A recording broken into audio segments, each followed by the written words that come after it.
skills as the years go on, isn't it? It's an interesting concept, this discovering yourself as a doctor, because identity is complicated, and we are, like part of our identity is being a doctor. It's not just a job, really, is it? The patients you work with live with you in your mind. And I haven't thought about what would be some tips you have that worked for you to discover who you were as a doctor. Like what to discover is it just trial and error, or is there things you? I think it's a bit of trial and error, because you can't ever come in with a sort of a highly sort of set sense of it. The day you graduate, you need to work into it. Two, I think having people around you, particularly your own peers, is really helpful, because you have a sense of how you're going. Three, hoping for good, kind seniors who are going to guide you and mentor you. That's important, but that doesn't always occur. But when it does occur, it's a fantastic element.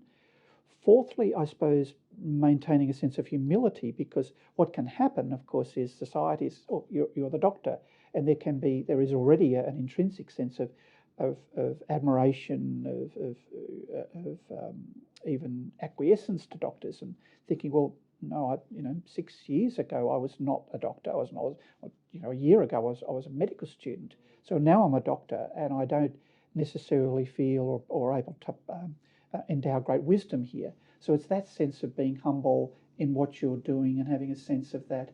Also, that's why I introduced myself as a junior doctor. It's an interesting phase, isn't it, when people go through that, and I think that's a good sense of things.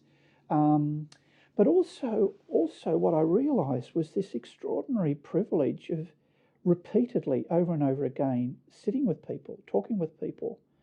And yes, there's the highly technical aspects of what we do, but also we have the opportunity of seeing how people tick and what's on people's minds, what troubles people most.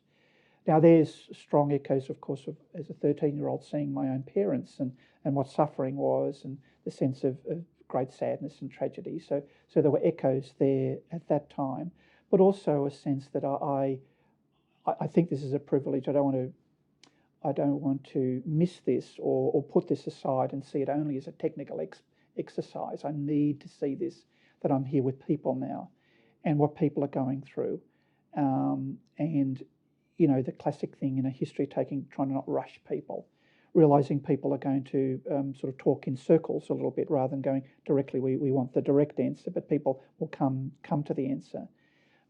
People's fears and vulnerabilities, even though they may appear entirely fine, that they're very vulnerable in their illness, and certainly husbands and wives and families seeing what's going on. I mean, that, and also the power of our presence, our communication, all of those things became more and more evident as time went on.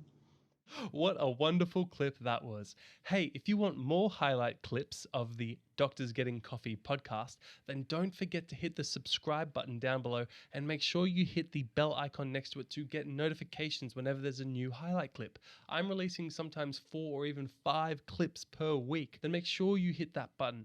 Now, if you want to watch the entire video podcast, consider becoming a Patreon or a YouTube member to support the channel, and you will get, as one of your special privileges, access to the entire video podcast library. I'll see you in the next video. Bye for now.